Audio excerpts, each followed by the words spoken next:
surat yang lain yang juga membahas tentang Yaumul Qiyamah kemarin sudah kita bahas, yaitu surah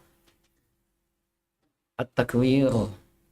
Ada lagi surat yang menjelaskan secara detail hari kiamat, yaitu surah Al-Insyiqaq. Demikian Rasulullah menjelaskan siapa saja yang ingin mengetahui secara jelas gambaran hari kiamat, direkomendasikan oleh Rasulullah untuk melihat, mendalami, mengkaji 3 surat, yaitu surat At-Takwir, Al-Infitar, Al-Insyiqaq.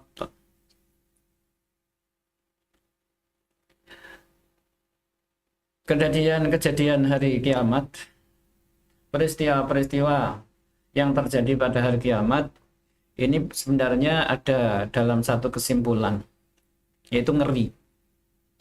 Semua orang akan dirundung rasa takut yang luar biasa, rasa takut yang melupakan dari semua yang sakit, yang menyiksa yang dialami sebelumnya. Rasa takut yang melupakan orang kepada sesuatu yang dicintainya. Rasa takut yang menjadikan orang itu sudah kehilangan akal. Kalau dijelaskan di antara surat-surat dalam ayat Al-Quran itu, ketika terjadi hari kiamat, ini seorang ibu yang mempunyai bayi yang masih dalam usia penyusuan, ini ketika terjadi hari kiamat itu digambarkan ibu tersebut sudah enggak lagi bisa menghiraukan nasib anak yang sedang disusui.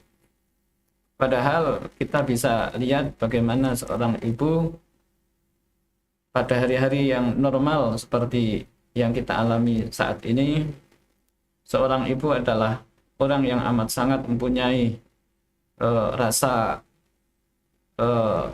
rahmah gitu ya, memiliki rasa ulas asih, rasa cinta kepada bayinya. Jangankan seorang bayi yang dimiliki ibu itu terkena sesuatu yang menyakitkan, misalkan jatuh gitu, seorang ibu tidak akan merasa tega sekalipun si bayinya itu digigit nyamuk.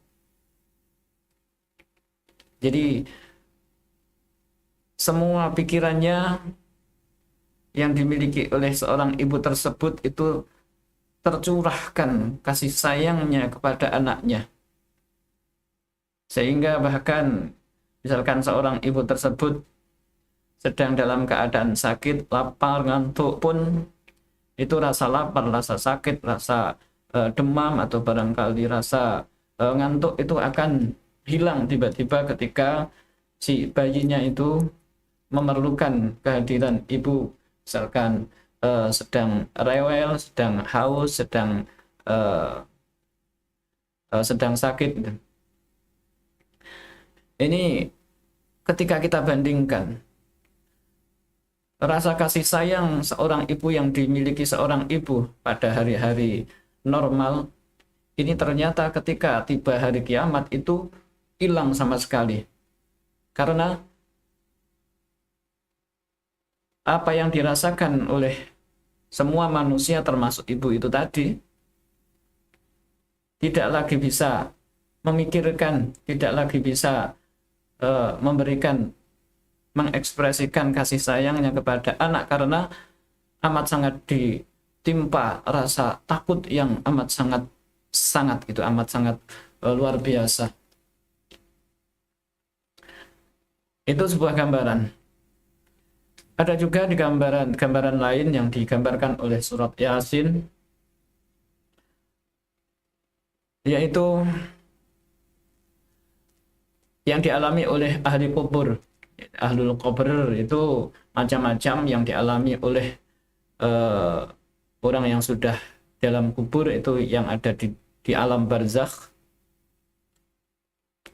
Kalau orang baik, ya dia mendapatkan kenikmatan kubur. Kalau orang jahat, orang kafir, dia juga mendapatkan azab kubur. Yang mana azab kubur itu juga amat sangat menyakitkan. Kalau dibanding rasa sakit, penderitaan yang paling berat dialami manusia di dunia ketika masa hidup di dunia, ini semuanya akan terkalahkan oleh azab kubur. Berarti kelas azabnya itu, kelas sakitnya itu, azab kubur itu lebih ngeri, lebih berat dibanding rasa sakit yang pernah dialami di dunia. Nanti ketika hari kiamat itu, sesuatu yang dialami oleh ahli kubur yang selama di alam barzakh itu mengalami penderitaan karena azab yang berat, ini akan sama sekali terkalahkan dengan kengerian yang didapati oleh ahli kubur ketika sampai pada hari kiamat. Ini tergambar dalam surah Yasin. A'udzubillahi minasyaitonirrajim. Qalu ya wailana man ba'atsana min marqadina hadza ma wa'ada ar-rahman wa sadaqal mursalun. Jadi pas saat-saat ahli kubur itu dibangkitkan dari kubur pada hari kiamat itu, penderitaan yang selama di alam barzakh dia rasakan, ini ketika dibanding dengan apa yang dilihat ada pada kejadian hari kiamat, pengalaman selama disiksa di alam barzakh ini semuanya seolah-olah tidak ada apa-apanya. Bahkan terasakan seolah-olah penderitaan, penyiksaan di alam barzakh itu seperti al-marqad. Al-marqad itu tempat tidur. Padahal nggak mungkin alam kubur, alam barzakh yang dialami oleh orang-orang kafir itu disebut sebagai tempat tidur, ya tempat penyiksaan. Tapi dibanding dengan sesuatu yang terlihat jelas di hadapan mereka, yaitu gambaran azab yang diawali pada hari kiamat, itu pengalaman berat selama di alam barzakh itu hanya terasakan seperti al-marqad, yaitu tempat tidur. Qalu ya wailana man ba'atsana min marqatina hadza ma wa'ada ar-rahman wa sadaqal mursalun. Saudara-saudara yang dimuliakan Allah Subhanahu wa taala, baik, kita masuk ke surah Al-Infitar, serial yang menjelaskan tentang kejadian hari kiamat yang disebut oleh Rasulullah. Ini adalah gambaran yang ketika kita bisa mentadaburi dengan baik, ini akan tergambarkan pada kita, oleh kita, sebuah kejadian yang seolah-olah terjadi di hadapan kita. A'udzubillahi minasyaitonirrajim. إذا السماء انفطرت وإذا الكواكب انتثرت وإذا البحار فجرت وإذا القبور بعثرت علمت نفس ما قدمت وأخرت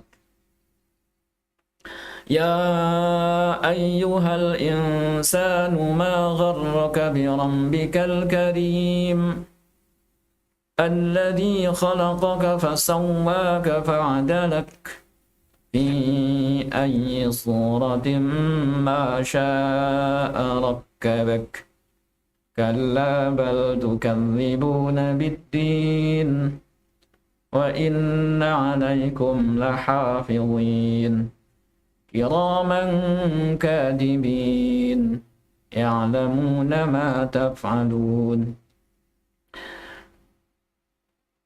Baik. Ayat 1 sampai ayat 5 dulu ya kita tadabburi. Idas sama'u fatarat, yaitu ketika apabila langit terbelah. Infatar yang fatiru diartikan terbelah atau pecah gitu. Nah, wallahu a'lam, apa yang gambaran seperti apa yang hakikatnya terjadi kelak ketika langit itu disebut oleh Allah Subhanahu wa taala pecah.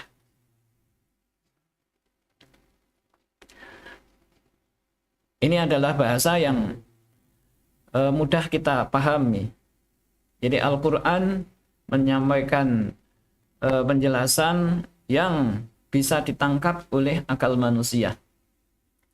Adapun hakikat bagaimana pecahnya langit itu ya nanti Allah sendiri yang maha tahu gitu. Idzas sama'u fatarat wa idzal kawakibun tatharat, dan apabila bintang-bintang itu berhamburan, jatuh berserakan, intathara yantasiru. Bintang itu kawakib, itu bentuk jamak dari al-kaukab. Padahal bintang itu bukan benda kecil. Nah, banyak di antara bintang-bintang itu yang ukurannya itu ribuan kali lipat dibanding bumi tempat kita itu. Padahal bumi yang kita tempati ini tampak oleh kita sesuatu yang amat sangat besar. Dan memang besar gitu. Tapi dibanding dengan bintang-bintang yang berada di alam semesta ini, di sana bintang-bintang itu ukurannya jauh amat sangat besar dan jumlahnya amat sangat banyak sekali. Nih, ketika terjadi hari kiamat, bintang yang begitu banyak itu sudah enggak berjalan sesuai dengan garis yang selama ini amat sangat rigid, berjalan sesuai dengan yang digariskan oleh Allah Subhanahu wa taala. Di tata surya yang ada di kehidupan kita sehari-hari saja gitu, ada susunan planet-planet yang begitu rigid, yang amat sangat berjalan dengan miqdar, dengan ukuran, dengan amat sangat detail gitu. Di antara kemanfaatannya, manusia itu bisa menghitung kapan posisi bulan berada pada titik tertentu gitu. Atau manusia bisa menghitung pada 20 tahun yang akan datang matahari itu pada hari Senin gitu, misalkan tanggal sekian itu jam sekian posisinya ada di sekian derajat sudut ya dan seterusnya, itu bisa dihitung. Karena apa? Karena amat sangat presisinya. Alam semesta ini berjalan sesuai dengan yang sudah digariskan, yang diatur oleh Allah Subhanahu wa taala. Ketika misalkan ada satu di antara bintang hari ini gitu, perjalanannya itu tidak sesuai dengan yang digariskan itu, ini akan berantakan. Misalnya bulan kita ini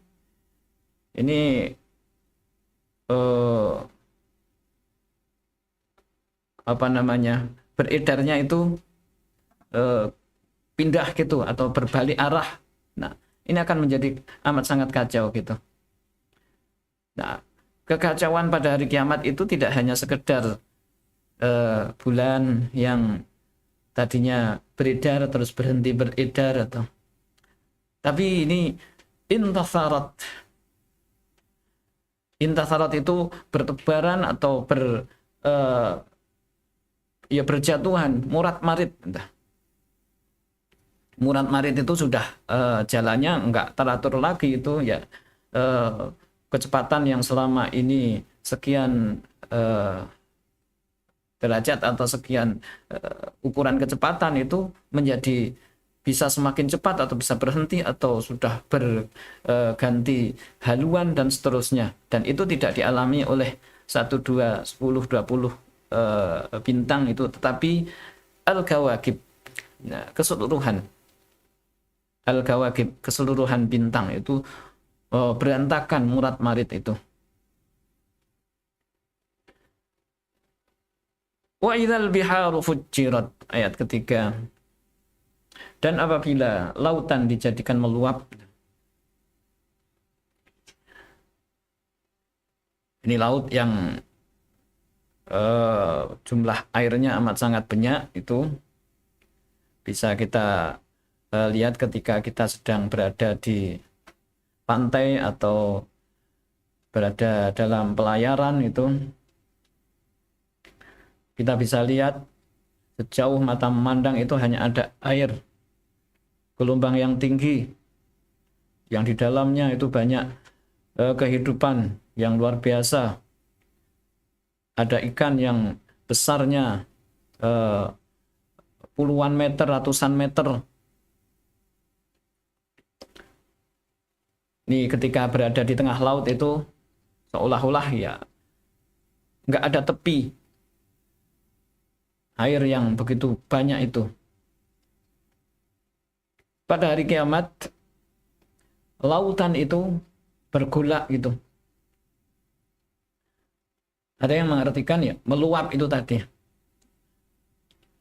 Ada yang mengartikan air yang lautan yang selama ini sudah terbagi-bagi, sudah ada garisnya itu. Jadi ada laut yang airnya tawar, ada laut yang airnya tidak tawar itu. Nah, ketika terjadi hari kiamat itu semuanya campur, ya beludak gitu. Ketika sudah proses beludaknya air laut itu terjadi, akhirnya menjadi kering, lautannya menjadi kering, hilang airnya. Ini sesuatu yang mengerikan di antara serial kejadian pada hari kiamat itu, yaitu lautan. Dan dilanjutkan wa idzal quburu bu'tsirat. Al-qubur itu adalah tempat di mana manusia yang sudah mati itu ditimbun. Ketika hari kiamat tiba, tempat di mana manusia itu ditimbun, dikubur, itu bu'tsirat, dibuka, dikeluarkan apa yang ada di dalamnya. Itu ba'tsaru itu ya di bagian dalamnya dikeluarkan, dibalik gitu. Semuanya menjadi keluar. Dan seperti tadi, manusia yang menjalani kehidupan di alam barzakh yang lama itu ketika terjadi hari kiamat dihidupkan. Banyak orang yang nggak mau atau nggak bisa menerima.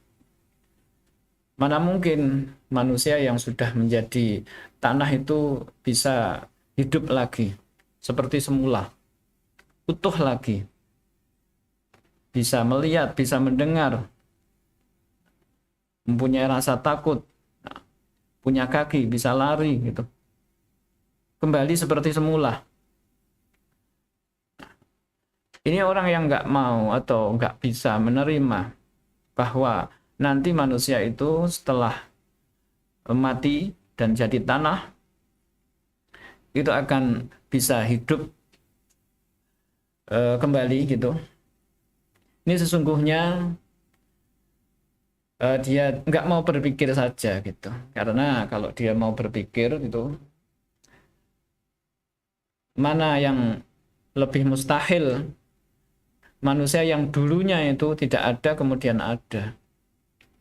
Nah sekarang manusia itu sudah ada kemudian mati itu, dan nanti diadakan lagi gitu. Manusia yang nggak mau berpikir itu ya akan segera memutuskan, nggak mungkin manusia yang mati itu akan hidup lagi, nggak mungkin manusia itu yang sudah menjadi tanah itu akan bisa hidup lagi, utuh lagi. Ini manusia yang malas berpikir, manusia yang nggak mau tadabbur itu. Kalau orang itu masih mau menggunakan akalnya itu, sesungguhnya Allah menjadikan manusia itu dari sperma itu adalah sesuatu yang nggak mungkin juga kalau manusia itu nggak mau memikirkan. Hanya saja manusia itu sudah melihat itu secara langsung, melihat dengan mata kepalanya, sehingga apa yang dilihat itu ya seolah-olah ya menjadi biasa-biasa saja. Misalkan dibalik itulah. Nanti manusia itu akan dibangkitkan dari kuburnya itu dengan sperma itu misalkan.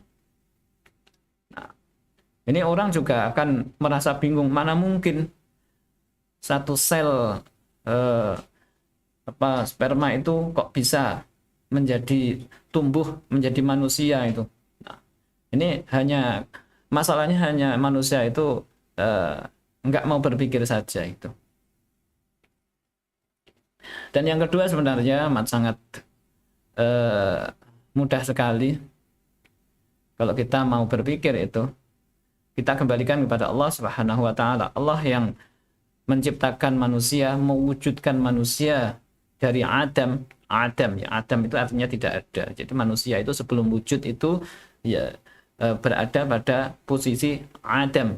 Adam itu ya tidak ada apa-apanya. Kemudian diadakan. Ya kita sebut wujud itu.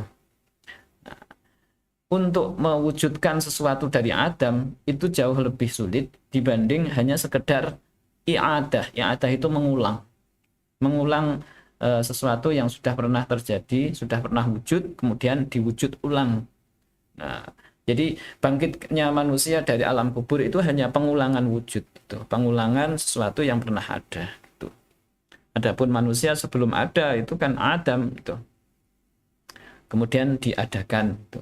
Ya, manusia yang mau berpikir itu, oh Allah Maha Kuasa menjadikan manusia dari yang sebelumnya Adam menjadi wujud, itu berarti jauh lebih kuasa hanya sekedar ketika hanya sekedar mewujud ulang dari manusia yang sudah wujud di dunia itu. Kira-kira gitu. Wa idzal quburu bu'thirat, ketika kubur itu dibuka gitu ya, dibuka. Ya, keluar semua yang ada di kubur.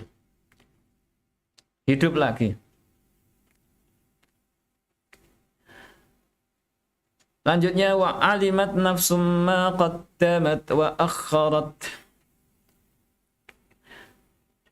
Dari ayat 5 ini sampai ayat 5 ini kalau Hasan Basri menyebut ini adalah rangkaian qasam dan jawabul qasam.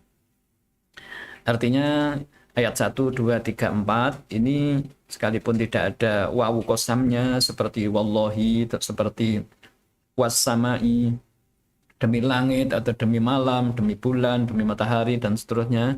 Tapi sekalipun bahasanya seperti idas sama'u fatarat, itu ketika langit terbelah dan seterusnya, ini mempunyai kedudukan sama dengan kedudukan qasam, sumpah. Nah, lazimnya sumpah, lazimnya qasam itu setelah sumpah itu ada jawabul qasam itu. Nah, ini jawab qasamnya mana? Alimat nafsum ma qaddamat wa akharat.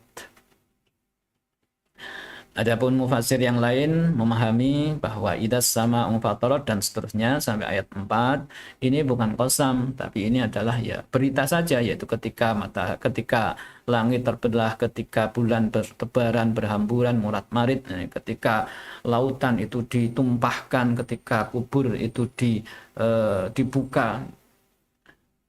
Maka saat itu nafsun, jiwa ya manusia itu tahu apa yang telah lalu dan apa yang yang ber apa yang sudah berjalan dulu dan yang akan datang. Alimat nafsum ma qaddamat wa akharat. Ini juga ada yang mengartikan ya semua jiwa, semua manusia ini menjadi tahu apa yang telah diperbuat dan apa yang telah tidak diperbuat itu. Ini akhara yuakhiru itu kan artinya menunda atau mengakhirkan. Ya, orang disebut sebagai menunda sholat atau meninggalkan sholat itu kalau dia itu akhara as-sholat gitu. Orang yang tidak berinfak itu disebut sebagai akhara as-shadaqah itu. Artinya tidak menunaikan. Saat terjadi hari kiamat yang rangkaiannya antara lain itu terbelahnya langit, apa namanya murat-maritnya bintang dan seterusnya itu tadi, ketika hal itu terjadi manusia itu menjadi melihat apa yang dulu pernah diperbuat dan apa yang dulu pernah tidak diperbuat. Itu ada perintah yang semestinya dikerjakan tapi tidak dikerjakan, itu namanya akhirat. Ada larangan yang semestinya ditinggalkan, itu kalau dia terjang itu namanya qaddamat. Ini semuanya ingat, semuanya tahu ya, tahu dengan apa yang apa namanya akal yang dipulihkan lagi, bisa berpikir, bisa mengingat, itu memorinya itu sudah muncul lagi itu, atau dengan fasilitas lain itu, dengan instrumen yang disediakan oleh Allah itu, yaitu dengan diserahkannya kitab catatan amal. Kitab catatan amalnya itu diberikan, ya dari situ dia tambah bisa tahu lagi semua apa yang pernah diperbuat. Nah, larangan-larangan yang sudah pernah diterjang dan kewajiban-kewajiban yang ditinggalkan itu semuanya ada di situ. Ya, termasuk juga kewajiban-kewajiban yang terlaksanakan, tertunaikan, itu juga disebutkan. Larangan-larangan yang ditinggalkan itu juga ada catatannya. Nah, itu instrumennya. Tidak hanya instrumen dalam bentuk catatan amal, kitab amal itu yang diserahkan, entah itu dari tangan kanan, entah itu dari tangan kiri, atau dari arah belakang itu.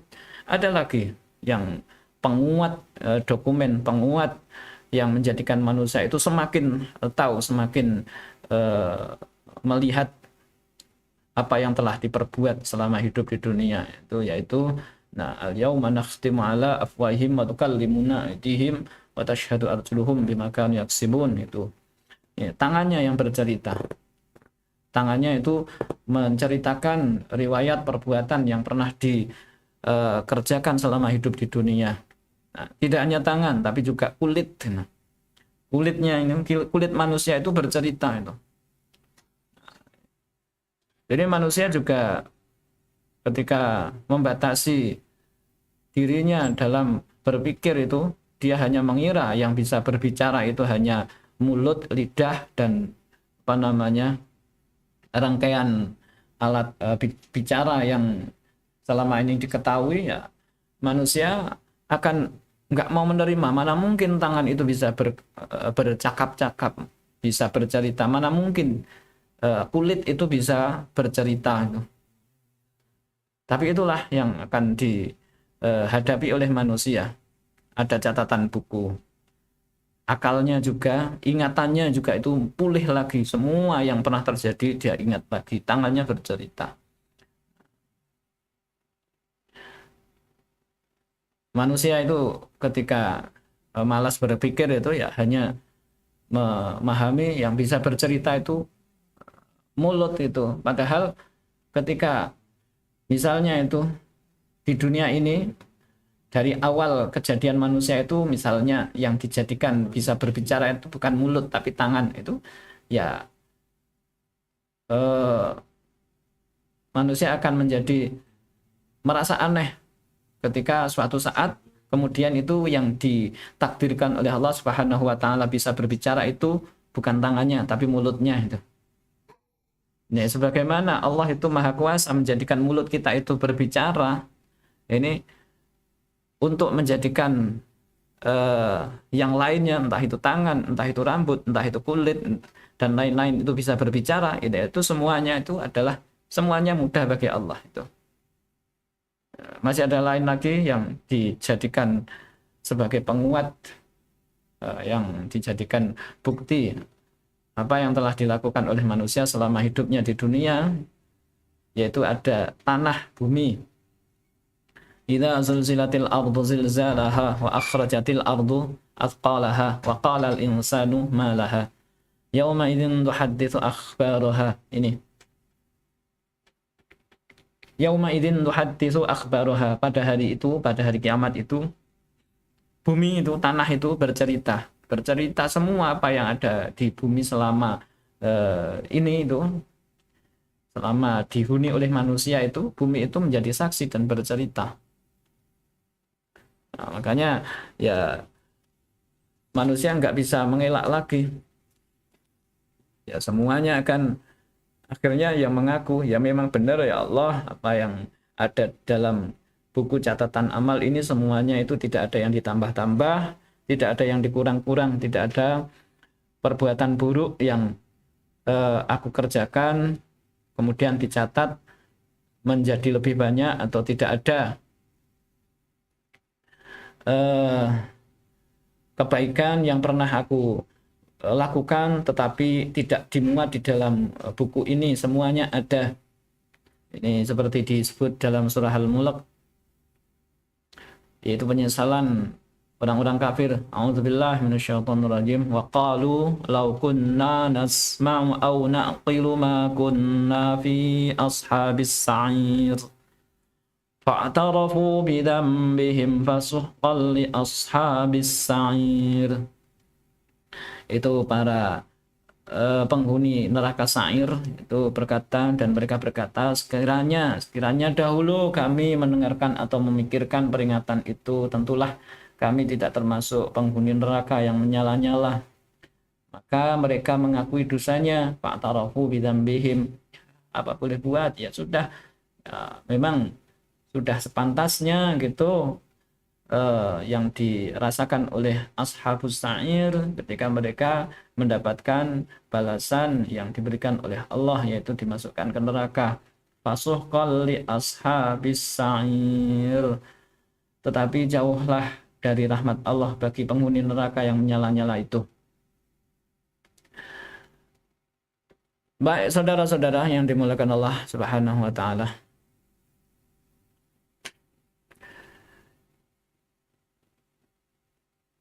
Kita lanjutkan ayat yang ke-6. Kita baca sama-sama. Baik, slide-nya yang berikutnya silakan ditampilkan. Kita baca sambil kita preskan dengan tilawah bersama-sama. Kita baca ayat 6, silakan dilihat di monitor, kita baca bareng-bareng ayat 6 sampai ayat berapa? Slide berikutnya. Ya, ayat 8 ya. Kita baca dengan irama hijaz yang biasa dibaca oleh anak-anak kita di Baitus Salam. Ya, kita baca dari A'udzubillah. 1, 2, 3. A'udzu billahi minasyaitonir rajim. Bismillahirrahmanirrahim. Ya ayyuhal insanu ma gharraka bi rabbikal karim. Alladzi khalaqaka fasawwaka fa'adalak fi ayyi suratin ma syaa rakkabak. Coba sekali lagi. Satu paket lagu ya. Sedang naik turun, yuk 1, 2, 3. Ya ayyuhal insanu الإنسان ما غرك بربك الكريم الذي خلقك فسواك فعدلك في أي صورة ما شاء ركبك. Baik. Ayat 6, 7, 8. Artinya apa? Kita baca tarjamahnya dulu. Ya ayyuhal insan, wahai manusia, apakah yang telah memperdayakan kamu berbuat durhaka terhadap Tuhanmu yang Maha Pengasih, yang telah menciptakanmu lalu menyempurnakan kejadianmu dan menjadikan susunan tubuhmu seimbang. Dalam bentuk apa saja yang dikehendaki, Dia menyusun tubuhmu. Itu terjemah versi Kemenak. Bagus. Baik, kita lihat penjelasan Ibnu Katsir. Kita tadaburi di tafsir Ibnu Katsir ayat 6. Ya ayyuhal insan ma gharraka bi rabbikal karim. Hadza tahdidun minallahi lil insan. Ini adalah ya semacam ancaman. Ancaman dari Allah untuk manusia, atau bukan ancaman ya, tapi semacam itu ya penyalahan gitulah. Ya penyalahan atau pengalahan. Artinya memang manusia dalam posisi yang menyalahi aturan sehingga ya dia dijelaskan, ditunjukkan kesalahannya. Hada tahdid minallahi lil insan wal makna ma gharraka ya ibna Adam, ya apa manusia, wahai manusia, apa yang menjadikan kamu itu apa namanya ya gharraka, lalai atau menjadikan tertipu. Apa yang menipumu, wahai manusia, sehingga kamu berbuat yang dilarang oleh Allah, sehingga kamu melalaikan kewajiban-kewajiban yang semestinya kamu kerjakan. Apa yang menjadikan kamu itu berani-beraninya melakukan perbuatan seperti itu, melakukan kelalaian seperti itu. Padahal ini ayat ini bi rabbikal karim, kepada Tuhanmu yang amat sangat mulia.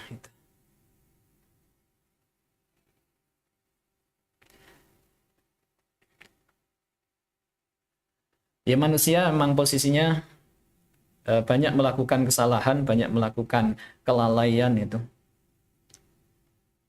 Dan ini tidak sebanding dengan Rabb kita, Allah Subhanahu wa taala yang maha mulia, yaitu Al-Karim. Al-Karim itu Al-Jud, itu yang kalau Al-Karim itu disematkan untuk sifat manusia, itu rajulun karim, itu artinya orang yang dermawan, itu artinya ya maha pemberi, yang pemberian yang banyak, yang tidak mengharapkan imbalan itu.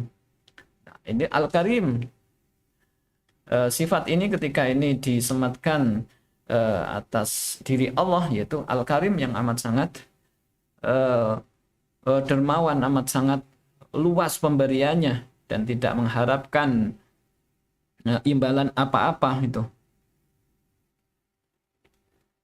Nah, Tuhan yang amat sangat karim seperti itu, kok kamu berani-beraninya melakukan perbuatan yang melanggar apa yang sudah digariskan?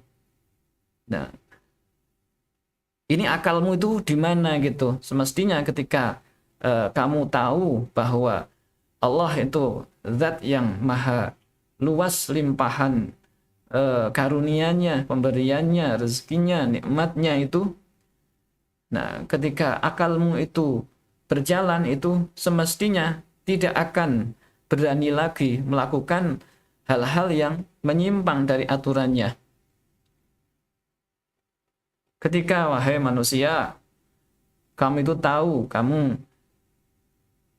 diberikan kasih sayang yang amat sangat luar biasa dari Allah. Nah, kok berani-beraninya kamu melalaikan perintahnya? Nah, itu alasanmu apa? Apa yang menjadikan kamu itu begitu nekat itu? Begitu nekat melalaikan itu atau ceroboh eh, dari apa yang sudah digariskan oleh Allah itu. Nah, ini naudzubillah itu ketika hal ini eh, ditanyakan kepada kita kelak pada hari kiamat itu. Mudah-mudahan kita enggak menjadi orang yang gharraka bi rabbikal karim itu.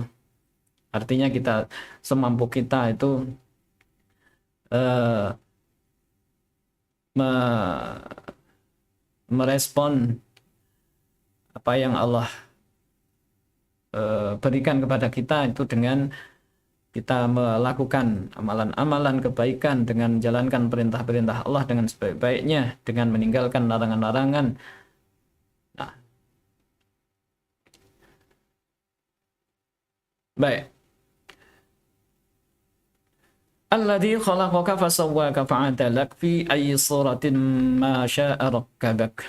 Yaitu kita diajak untuk melihat di antara sisi karomah Allah, di antara sisi kemuliaan Allah, di antara sisi keluasan karunia yang Allah limpahkan kepada manusia, antara lain yaitu dialah zat yang telah menciptakanmu, fasawwaka fa'adalak, dan membikin kamu itu jejak itu ya, sawwaka, menjadikan kamu itu ya berdiri tegak, ya tidak hanya berdiri tegak saja, itu ya menjadikan dirimu itu ya seimbang itu, nah sempurna. Yang jelas itu kejadian manusia diciptakan oleh Allah Subhanahu wa taala fi ahsani taqwim, sebaik-baik kejadian, sebaik-baik ciptaan. Nah, ini adalah bagian dari karunia Allah, ini bagian dari keluasan nikmat yang diberikan oleh Allah kepada kita. Kita diciptakan dalam keadaan yang sesempurna mungkin. Ini bisa kita buktikan mana sisi ciptaan manusia itu yang dikalahkan oleh ciptaan selain manusia. Artinya makhluk-makhluk yang Allah ciptakan selain manusia itu adakah yang lebih sempurna gitu? Ini sejauh apa yang kita lihat itu, ya kita membandingkan dengan ciptaan Allah yang mana saja itu, manusia itu lebih istimewa.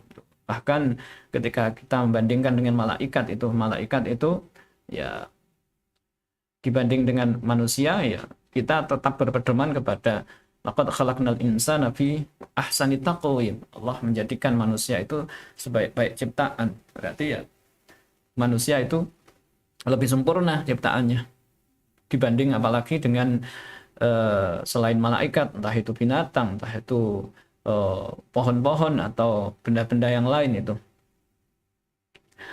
Nah, di antara bukti barangkali ini ada yang punya penelitian itu ketika menguji keseimbangan motorik manusia itu ketika dibanding dengan makhluk-makhluk lain, yaitu binatang itu. Ternyata manusia adalah makhluk yang mempunyai kemampuan motorik yang paling dinamis gitu ya. Artinya gerakan-gerakan yang dilakukan oleh manusia itu, ini adalah gerakan-gerakan yang nggak bisa banyak gerakan-gerakan manusia yang nggak bisa ditirukan oleh makhluk lain itu, seperti binatang itu. Ya, di antara gerakan-gerakan yang nggak bisa ditirukan oleh binatang itu, binatang yang mungkin posturnya paling mirip dengan manusia itu kera misalkan itu, yaitu salah satunya adalah gerakan sujud. Sujud itu adalah sebuah gerakan yang hanya dikaruniakan oleh Allah untuk manusia gitu. Ya, adapun malaikat, yes, walau alam itu sujudnya malaikat itu, tapi kita lihat apa yang kita alami gitu, kita bisa sujud itu adalah sebuah kemuliaan yang Allah berikan kepada kita itu. Alladzi khalaqaka fasawwaka fa'adalak. Maka kita harus nikmati ketika sujud itu. Sujud yang kita lakukan di dalam sholat itu adalah sebuah gerakan yang Allah muliakan manusia itu dengan bisa melakukan gerakan seperti itu. Binatang nggak ada yang bisa melakukan gerakan sujud sesempurna gerakan sujud manusia, termasuk rukuk itu juga gitu. Jadi kita syukuri kita bisa sujud, kita nikmati kita bisa sujud gitu. Jadi kan kita apa namanya, bisa merindukan sholat itu karena ingin segera melakukan gerakan sujud itu. Betapa nikmatnya kita bisa sujud itu, dan itu nanti di akhirat itu akan dijadikan sebagai uji kompetensi gitu ya. Artinya seleksi yang salah satu seleksi yang dijalankan untuk menyaring ahlul jannah wa ahlun nar nanti di akhirat itu adalah tes gerakan sujud. Manusia yang di dunia itu nggak pernah mau sujud itu sudah mendengar perintah untuk sujud tapi tidak mau melakukan gerakan sujud, tidak mau sholat lah gitu, atau memusuhi orang yang sholat itu. Nanti manusia-manusia itu akan dites itu. Barangkali bahasa ringannya, yuk siapa yang mau masuk surga gitu, ya semua mau. Nah, tapi tes dulu, harus bisa melakukan gerakan sujud. Nah, yang nggak bisa ya banyak sekali. Ini disebutkan dalam surat Al-Qalam. A'udzubillahi minasyaitonirrajim.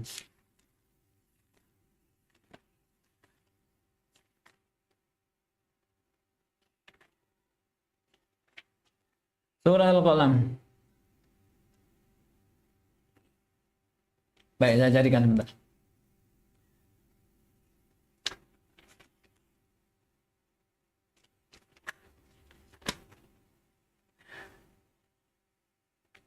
Yauma yukshafu an saqin wa yud'auna ila as-sujudi fala yastati'un.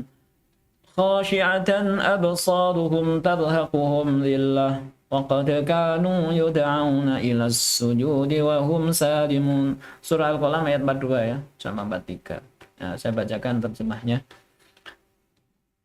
42 43 Surah Al-Qalam.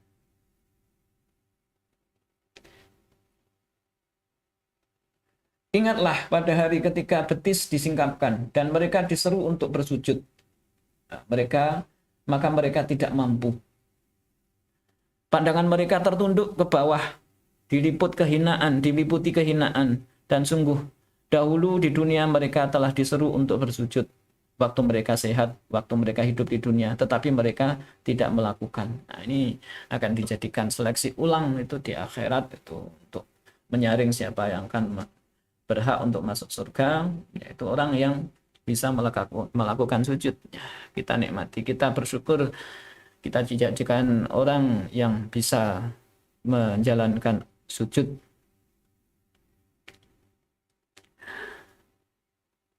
Alladzi khalaqaka fasawwaka fa'adalak. Itu ini adalah bagian dari sisi bukti bahwa Allah Subhanahu wa taala memuliakan manusia, yaitu dengan menciptakan manusia dalam keadaan sempurna mungkin. Bi ayyi suratin ma syaa rakkabak. Dalam profil yang mana saja yang Allah kehendaki, yang Allah telah merangkai menyusun dirimu wahai manusia. Ya Allah menjadikan kita ini dalam susunan yang paling mulia gitu. Ya, kita harus syukuri. Nah, apa jadinya ketika Allah menyusun merangkai profil kita itu tidak seperti profil yang kita miliki seperti saat ini. Ya ini wujud syukur kita, ya kita kembali kepada memperbanyak beramal solih, itu memperbanyak syukur, dan tentunya membersihkan diri dari perbuatan-perbuatan yang dilarang oleh Allah Subhanahu wa taala, memperbanyak istighfar dan lain-lain. Itu adalah wujud kita mensyukuri dan menyukuri nikmat yang dikaruniakan oleh Allah Subhanahu wa taala.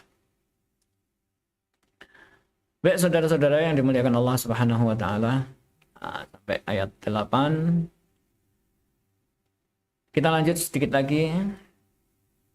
Kita nanti insya Allah sampai pukul 17.45 dan kita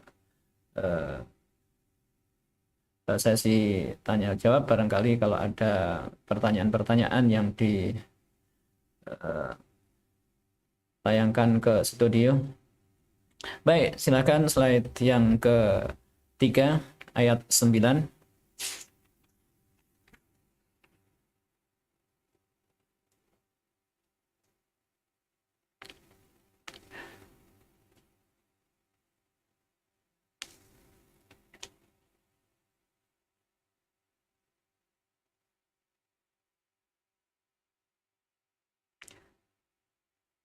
Ayat 9 belum muncul. Baik, kita baca. Ada berapa ayat? 1, 2, 3, 4. Kita baca dengan irama Hijaz. Karena 4, ya nanti yang irama ketiga kita 2 kalikan gitu ya. Sedang naik, turun gitu. Ya, a'udzubillah. Kita jadikan tilawah ini sebagai refresh gitu. A'udzubillah, 1, 2, 3. A'udzu billahi minasyaitonir rajim. Bismillahirrahmanirrahim. Kalla bal tukadzibuna biddin wa inna 'alaikum lahafizin kiraman katibin ya'lamuna ma taf'alun. Baik, kita ulang. 1, 2, 3. Kalla bal tukadzibuna biddin wa inna 'alaikum lahafizin kiraman katibin ya'lamuna ma taf'alun. Sadaqallahul azim. Ya. Ayat ke-9. Kalla bal tukadzibuna biddin. Jangan begitu manusia. Seharusnya kalian wahai manusia ini tidak terlalaikan melakukan perbuatan-perbuatan yang semestinya kau lakukan, tapi malah kau tinggalkan perintah-perintah yang seharusnya kau tunaikan, malah kau tinggalkan. Nah, larangan-larangan yang semestinya kau jauhi, kau malah langgar. Itu enggak seperti itu. Nah, tapi ya bal tukadzibuna biddin, semestinya wahai manusia kamu itu ya benar-benar memahami, bersyukur pada nikmat Allah. Di antara nikmat Allah itu adalah ciptaanmu itulah. Ya, Allah menciptakan kamu dengan semulia-mulia ciptaan itu. Nah, seharusnya kesyukuranmu itu amat sangat kau utamakan. Nah, kok malah bal tukadzibuna biddin. Kau semua karena tukadzibun, kamu sekalian pada mendustakan pada din. Din ini ya ada yang mengartikan din itu adalah Islam, mendustakan al-Islam. Ada yang mengartikan din itu seperti dalam surah Al-Fatihah, Maliki Yaumiddin. Allah itu penguasa hari pembalasan, Maliki Yaumiddin. Din itu hari pembalasan. Tapi manusia, wahai kamu sekalian, itu kok malah mendustakan yaumul hisab, hari pembalasan, kamu kok malah nggak percaya. Nah, bentuk ketidakpercayaan kamu itu antara lain ya nggak melakukan persiapan. Nah, kalau orang itu meyakini, mengimani adanya hari pembalasan, nah ini bisa diwujudkan, bisa dilihat. Nah, keimanan dia itu dalam bentuk wujud nyata, dalam bentuk eh, praktek itu, yaitu praktek yang dijadikan sebagai bukti dia itu mengimani yaumul hisab, hari pembalasan, yaitu ya dengan melakukan persiapan. Kalau enggak melakukan persiapan, yaitu ya bisa disebut sebagai orang yang mendustakan, enggak percaya dengan yaumul hisab, yaumuddin, hari pembalasan itu. Kalla bal tukadzibuna biddin. Rasulullah menyebutkan itu, orang yang cerdas itu, orang yang mempunyai akal yang bagus itu, yaitu orang yang mampu menghisap dirinya artinya ya melakukan penghitungan itu. Penghitungan itu ya amalan-amalan yang dipersiapkan untuk kelak di hari kiamat saat diungkap semua perbuatan itu disiapkan sekarang itu. Al-kayyisu man dana nafsahu wa amila lima ba'dal maut. Orang cerdas adalah orang yang mampu menundukkan dirinya dan mau menyiapkan dirinya melakukan amalan-amalan untuk hari pembalasan. Kalau Umar bin Khattab mengartikan mandana nafsahu itu ya orang cerdas adalah orang yang mau menghisap dirinya. Dana yadinu, dana yadanu, dana yadinu ya. Dana yadinu itu artinya ya hasaba yahsibu, menghisap itu. Ini mengartikan dana yadinu itu dengan arti menghisap itu ya seperti tadi ad-din di dalam surah Al-Fatihah itu artinya hisap gitu. Pembalasan itu. Ada yang mengartikan dana yadin itu menundukkan itu atau menghinakan, ya mengalahkan itu, merendahkan itu, karena dana yadinu itu juga bisa yang berakar dari kosakata dunia itu loh. Dunia itu sesuatu yang rendah. Dana yadnu. Kalla bal tukadzibuna biddin. Itulah kejadian apa yang dialami oleh manusia itu justru tidak mencerminkan dirinya itu mempunyai keyakinan, mempunyai keimanan terhadap yaumul hisab, yaum hari pembalasan itu. Padahal manusia itu sudah dikontrol gitu ya dengan malaikat yang senantiasa mengiringinya. Wa inna alaikum lahafidin. Sungguh pada dirimu wahai manusia itu benar-benar ada penjaga, penjaga yang memonitor, penjaga yang mengawasi, mencatat itu. Nah, tidak tidak menyisakan satu pekerjaan kecil pun kecuali diberikan bukti catatannya, yaitu kiraman katibin, malaikat yang mulia-mulia, katibin yang bertugas sebagai pencatat. Itu adalah petugas yang ditugaskan oleh Allah Subhanahu wa taala. Malaikat itu ketika diperintah oleh Allah, la ya'suna ma amarahum ma yaf'aluna ma yu'marun. Tidak pernah malaikat itu bermaksiat, itu mendurhakai dari apa yang diperintahkan oleh Allah. Nah, malaikat diperintahkan menulis, ya menulis terus, tidak pernah berhenti menulis, tidak pernah itu merasa capek dan dia tinggalkan apa yang semestinya ditulis lalu nggak ditulis. Tidak, itu semua apa yang ditugaskan oleh Allah kepada malaikat itu terlaksana sempurna. Nah, ini ada pada diri kita itu. Nah, ini kan harus kita mewaspadai hal ini. Jadi harus menjadi orang yang cerdas. Kalau diawasi dengan sungguh-sungguh pengawasan itu kan enggak, jangan sampai kita itu memberikan kesempatan ada catatan buruk pada diri kita itu. Ketika ada catatan buruk ya segera dihapus gitu. Belajar yang di mana itu? Nah, ini Rasulullah memberikan tip itu. Taqillaha haitsuma kunta wa atbi'is sayyi'atal hasanata tamhuha. Bertakwalah dengan sebenar-benar takwa dan iringilah perbuatan burukmu dengan perbuatan baik, maka yang baik itu akan menghapus yang buruk. Nah, itu kan enak gitu.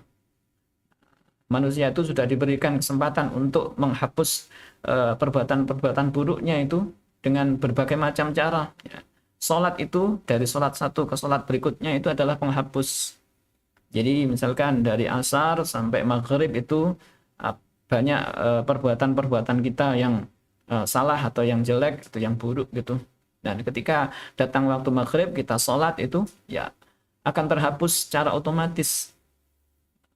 Itu dari sholat ke sholat itu menjadi penghapus. Jumat 1 sampai Jumat berikutnya itu juga penghapus. Ramadan 1 ke Ramadan berikutnya itu juga penghapus. Jadi kita mohon pada Allah Subhanahu wa taala agar kita diberikan kesempatan sampai kepada Ramadan gitu ya, dengan harapan ya kita diberikan kesempatan untuk menghapus semua jejak buruk dari Ramadan tahun lalu gitu. Itu fasilitas yang Allah berikan itu. Ya memang benar Allah memberikan petugas yang mencatat itu, tapi ada fasilitas di mana kita itu bisa menghapus itu. Jadi tidak tercatat lagi. Bahkan ini di antara kasih sayang Allah, belas asih Allah pada manusia itu ketika seorang itu melakukan keburukan, melakukan maksiat itu, malaikat itu sudah diberikan juknis itu, yaitu tidak boleh mencatat keburukan begitu manusia melakukan keburukan. Tidak langsung catat, tapi diberikan tempo. Nah, temponya 3 sa'ah. 3 sa'ah itu 3 satuan waktu. Wallahu a'lam itu 3 satuan waktunya itu entah itu jam, entah itu hari, atau entah apa gitu. 3 sa'ah itu. Ketika dalam waktu 3 sa'ah ini manusia tersebut itu tidak taubat, tidak memohon ampun kepada Allah, ya, ini baru ditulis 1 poin gitu. Nah, tapi ketika dalam waktu tempo 3 sa'ah ini manusia itu istighfar, mohon ampun kepada Allah, ya enggak jadi ditulis. Berarti tidak ada catatan buruk, tidak ada filenya, enggak ada tidak ada entry data perbuatan buruk sama sekali. Jadi seolah-olah tidak pernah melakukan. Lalu misalkan sudah lewat 3 sa'ah dan tidak taubat, berarti kan ada poin catatan 1. Apakah itu juga permanen, tidak bisa dihapus? Nah, bisa dihapus dengan apa? Ya dengan taubat gitu. Tapi lain itu sesuatu yang pernah ditulis gitu ya. Ketika dihapus itu barangkali ada bekasnya. Lain dengan ketika belum ada tulisan gitu. Nah, belum ada tulisan itu ya seolah-olah tidak melakukan keburukan itu. Ya. Tapi apapun itu, nah, kita diberikan fasilitas ya kita manfaatkan, kita memperbanyak mohon ampun kepada Allah itu. Sekalipun barangkali masih menyisakan ini ada bekas sekalipun di delete itu ya masih ada bekasnya. Kalau mau dilacak itu dengan apa? Dengan apalah alat pelancak itu ya, masih akan kekejar, itu masih ada bekasnya barangkali itu. Allah alam, itu Allah punya ilmu sendiri, dan itu yang diberikan kepada kita itu kita diberikan kesempatan untuk bisa menghapus catatan buruk yaitu dengan memperbanyak mohon ampun. Kiraman katibin ya'lamuna ma taf'alun, ya'lamuna ma taf'alun, para malaikat yang ditugaskan oleh Allah Subhanahu wa taala untuk mengintai, untuk mengawasi, untuk mendampingi, untuk menjaga manusia itu ya mengetahui semua apa yang kamu perbuat. Karena tidak ngantuk malaikat itu, diantara sifat malaikat kan layan aslayak kulai, tidak makan, tidak minum, tidak ngantuk, tidak lelah, itu tidak capek ya, semua dikerjakan dengan ya fresh gitu, dengan penuh ketaatan itu. Lain dengan manusia itu ya ngantuk, ya lapar, itu ya capek, ya males gitu, yaitu manusia. Baik saudara-saudara yang dimuliakan Allah Subhanahu wa taala, ini masih ada tersisa beberapa ayat di akhir surat Al-Infitar. Insyaallah kita lanjutkan di pertemuan yang akan datang itu. Demikian yang bisa saya sampaikan. kita cukupkan dulu. Kurang lebihnya saya minta maaf. Aku qouli hadza astagfirullah li wa lakum. Assalamualaikum warahmatullahi wabarakatuh. Waalaikumsalam warahmatullahi wabarakatuh. Ya, barusan telah kita saksikan kajian tafsir Ibnu Katsir dari Ustadz Ali Muhsin. Alhamdulillah, sekarang kita akan masuk ke sesi berikutnya, yaitu sesi tanya jawab. Langsung saja kita ke pertanyaan yang pertama. Assalamualaikum Ustadz, saya dari alumni mau bertanya tentang pertanyaan di alam kubur. Apakah kita bisa memahami pertanyaan malaikat di alam kubur? Bagaimana hal yang harus kita lakukan agar kita dipermudah saat berada di alam kubur?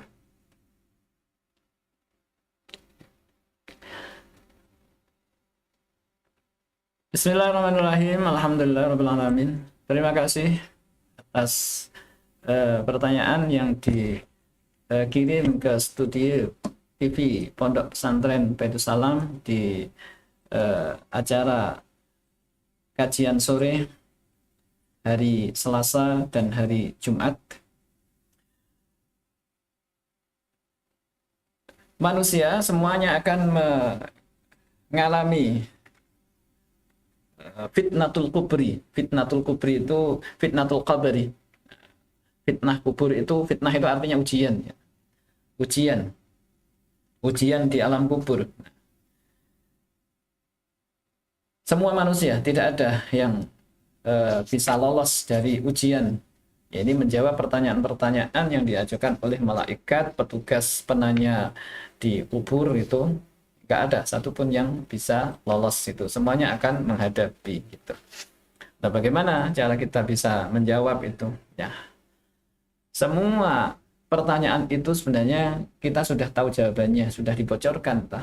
Pertanyaannya itu ya, siapa Tuhanmu? Nah, kalau kita selama ini menuhankan Allah Subhanahu wa Ta'ala, artinya mengimani Allah sebagai satu-satunya pencipta, sebagai satu-satunya yang maha kuasa, yang menciptakan, yang menghidupkan, yang mematikan, yang memberi rezeki, tidak ada lain kecuali Allah.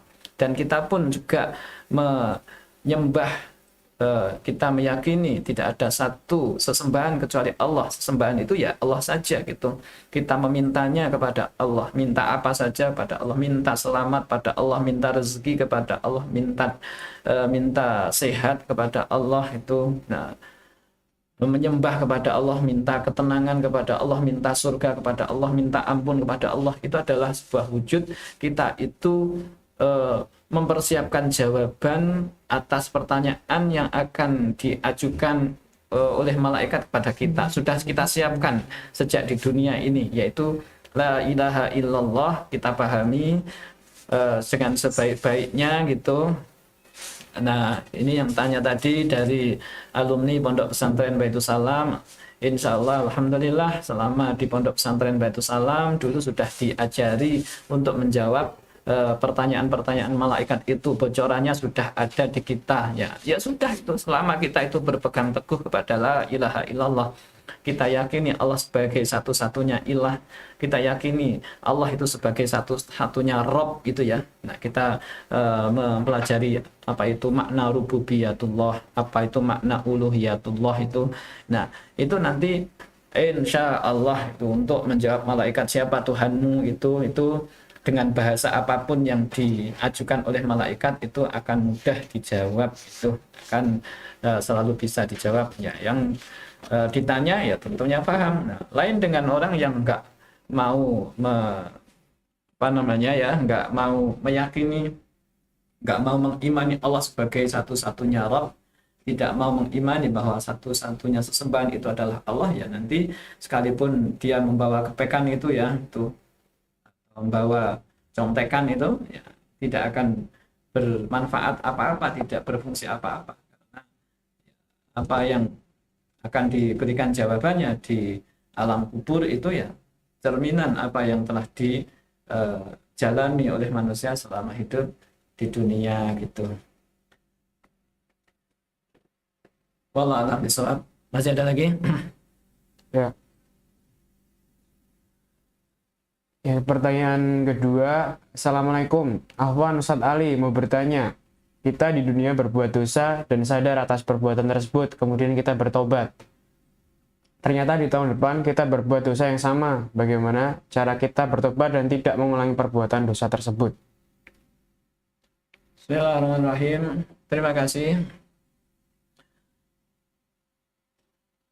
Aturan bertobat itu ya.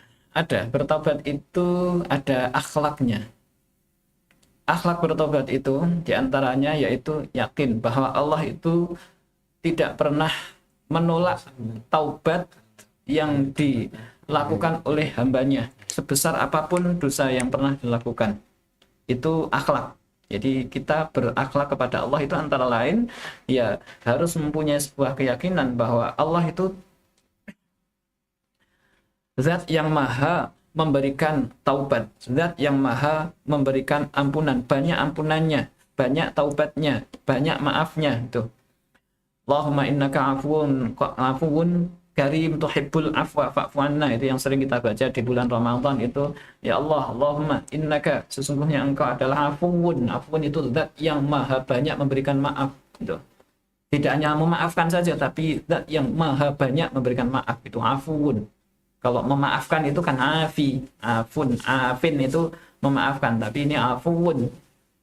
Fa'ulun, lafaz fa'ulun itu wazan sharaf. Kalau diwazankan fa'ulun itu bisa berarti kasrah. Kasratun itu arti banyak itu ya. Maha banyak memberikan maaf.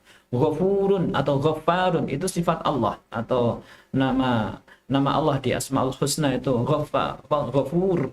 Ada lagi yang Ghafar itu di dalam Al-Quran disebutkan sifat Allah itu Ghaffar, zat yang maha banyak memberikan maghfirah itu. Tawwab itu zat yang maha banyak memberikan taubat. Ini harus diyakini oleh seorang hamba bahwa ketika orang itu mohon ampun kepada Allah itu juga ya dia harus mempunyai sebuah akhlak, dia mempunyai adab kepada Allah, yaitu dia meyakini bahwa Allah adalah zat yang maha pengampun dan tidak menolak permohonan ampun yang diajukan oleh seorang hamba seberapapun besar dosa yang dilakukan itu. Dosa syirik pun bisa diampuni, bisa gitu, selama manusia itu memohon ampunnya itu masih dalam keadaan hidup itu. Yang dikat tidak akan diampuni oleh Allah itu kan innallaha la yaghfiru ayyushraka bihi wa yaghfiru ma duna dzalika. Sesungguhnya Allah tidak memberikan ampun kepada orang yang menyekutukan Allah, yaitu artinya itu sampai mati orang tersebut itu masih dalam keadaan menyekutukan Allah, menyembah pada selain Allah dan tidak taubat itu yang tidak diberikan ampunan oleh Allah.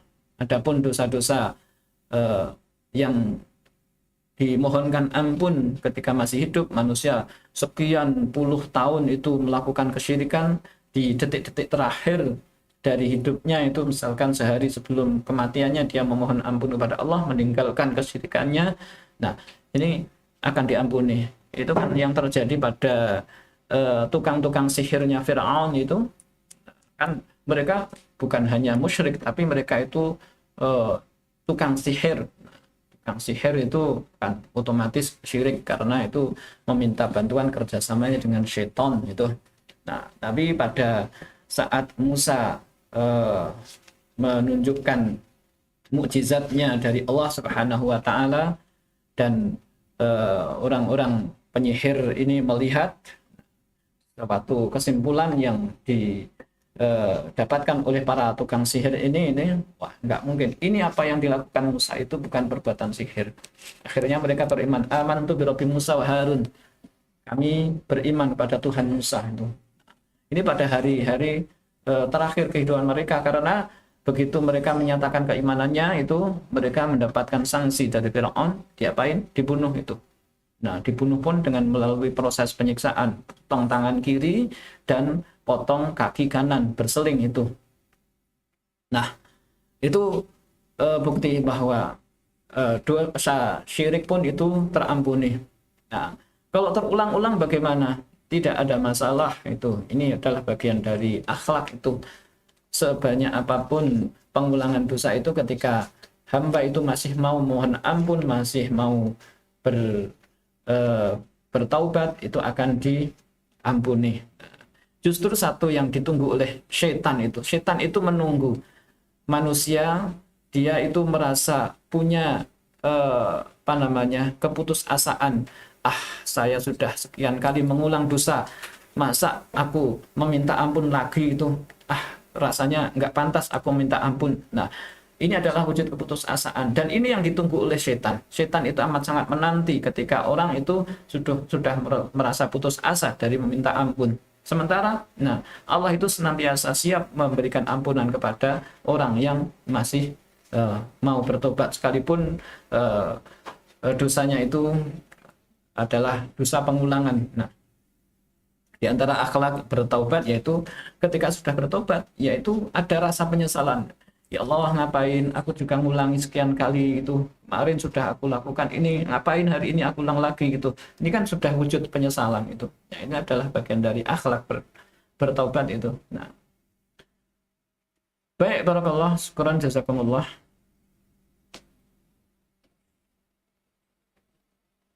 Ya, karena waktu dan kesempatan kita terbatas pada pertemuan kali ini, maka kita sudahkan. Mohon maaf atas pertanyaan-pertanyaan yang belum bisa terjawab. Dan terima kasih yang telah menyaksikan pengajian tafsir pada sore hari ini. Semoga ilmu-ilmu yang disampaikan bisa bermanfaat dan berguna di hari-hari kelak. Terima kasih. Wassalamualaikum warahmatullahi wabarakatuh.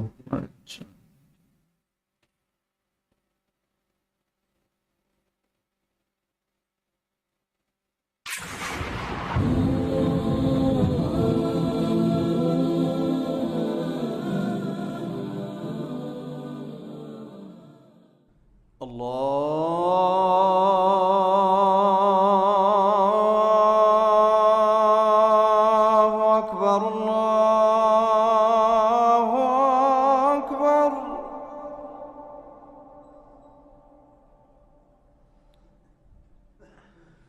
الله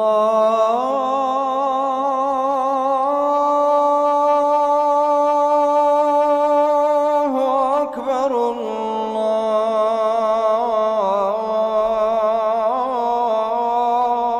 الله أكبر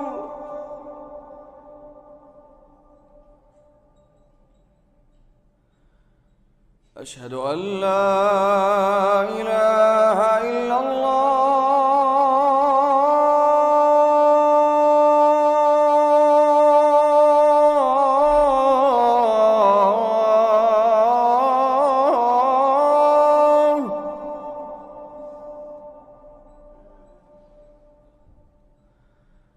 أشهد أن لا إله إلا الله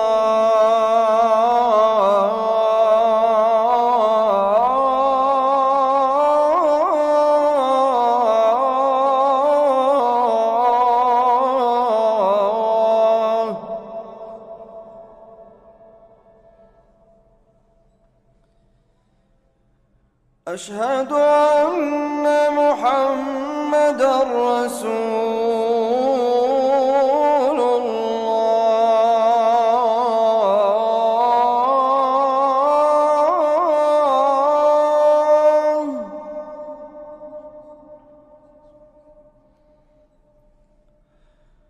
أشهد أن محمدا رسول الله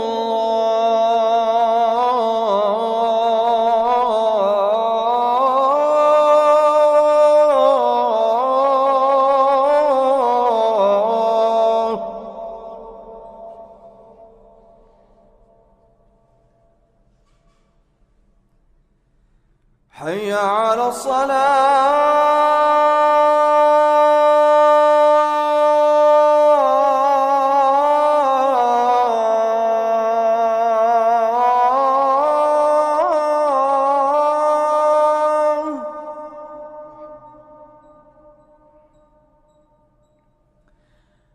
حي على الصلاة